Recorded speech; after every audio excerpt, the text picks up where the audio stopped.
Sebelum melanjutkan, jangan lupa subscribe dulu, terima kasih. Bab 456, Tuan Neraka yang Sombong. Pada saat ini, mereka akhirnya tahu mengapa bahkan para kultivator inti emas mengenalinya sebagai nyonya mereka. Karena dia bisa menghasilkan begitu banyak pil obat, seberapa menakutkankah peringkat nyonya mereka dalam alkimia?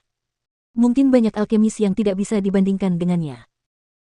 Demikian pula, mereka tidak dapat menahan diri untuk bertanya-tanya, tunggangan dan hewan peliharaan yang dipelihara oleh nyonya itu begitu luar biasa, mungkinkah mereka diberi pil obat atau ramuan lainnya? Kalau tidak, bagaimana hewan peliharaan kecil yang gemuk dan seputih salju itu tiba-tiba menjadi lebih besar dari seekor singa? Penampilannya yang ganas lebih menakutkan daripada binatang buas lainnya. Mereka gagal memahami bagaimana Old White menyelamatkan Feng Patriarch dari para penyerang tingkat martial Ancestor sebelumnya. Namun sekarang tampaknya, jawabannya pasti terletak pada makanan dan pil obat yang dikonsumsinya. Setelah menerima pil obat dengan gembira, mereka memeriksa pil di tangan mereka. Mereka tidak tahu pil apa itu. Namun, sang guru berkata bahwa ada 4 kultivator inti emas yang melindungi mereka, jadi mereka duduk bersila, meminum obat dan mulai berkultivasi. Feng Jiu melirik para pengawal Feng yang mulai berkultivasi setelah meminum pil obat. Dia menyerahkan urusan di rumah kepada Leng Xuang dan Leng Hua untuk diurus. Lagi pula, ayahnya juga baru saja naik pangkat. Sekarang para pengawal Feng juga mengambil langkah yang sama. Beberapa hal sepele di rumah tidak bisa diabaikan begitu saja. Dia memurnikan pil obat di dalam ruangan beberapa hari ini. Kalau tidak, tidak akan ada begitu banyak pil obat yang tersedia untuk digunakan oleh pengawal Feng. Selain itu, Murongbo tidak dapat menjaga ketenangannya dan harus melakukan beberapa gerakan dalam beberapa hari ini. Saat dia berjalan, dia melihat 3 sosok dari kejauhan. Dia menoleh ke arah mereka dan senyum muncul di wajah cantiknya. Ya Tuhan, kenapa kau datang ke sini? Dia mendengar bahwa pria itu tidak keluar akhir-akhir ini. Itu membuatnya berpikir bahwa pria itu akan terus dikurung di kamar itu. Tanpa diduga, dia keluar hari ini.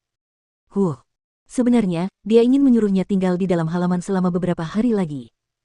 Dia tidak tahan melihat tatapan menggoda itu, Ia takut suatu hari ia tidak dapat menahan diri untuk menerkam dan memakannya. Penguasa neraka tidak menyadari bahwa dia sangat berhati-hati. Ketika dia melihat wajahnya yang penuh senyum dengan alisnya yang melengkung ke atas, dia telah lama menyingkirkan apa yang dikatakannya tentang dirinya di benaknya. Hatinya membumbung tinggi karena dia melihat wajahnya yang tersenyum. Meski begitu, dia masih bersikap dingin dan acuh tak acuh. Dia meliriknya dengan acuh tak acuh dan melihat pemandangan di sekitarnya. Tuan ini tidak ada kerjaan jadi jalan-jalan saja ke belakang gunung, katanya. Oh, jadi begitu. Kalau begitu silakan lanjutkan, aku tidak akan mengganggumu. Dia mengangguk sambil tersenyum dan bersiap untuk pergi. Siapa yang tahu bahwa dia akan mendengar suara muram itu dengan nada kesal. Tuan ini tidak tertarik lagi sekarang. Dia menarik lehernya ke belakang dan melihat ke tempat lain, berpura-pura tidak mendengarnya dan mulai melangkah menjauh. Dia mempercepat langkahnya untuk melewatinya. Dia tidak ingin bersama pria ini. Grey Wolf dan Shadow One melihatnya merayap pergi dan berpura-pura tidak mendengarnya, dengan maksud yang jelas untuk mengabaikan tuan mereka. Mereka saling memandang dan sudut bibir mereka melengkung ke atas. Kemudian mereka melihat sosok tuan mereka tiba-tiba melintas dan menghalangi jalannya. Dia tidak punya waktu untuk berhenti tepat waktu dan langsung berlari ke pelukannya. Melihat ini, mereka menyeringai dan diam-diam mundur.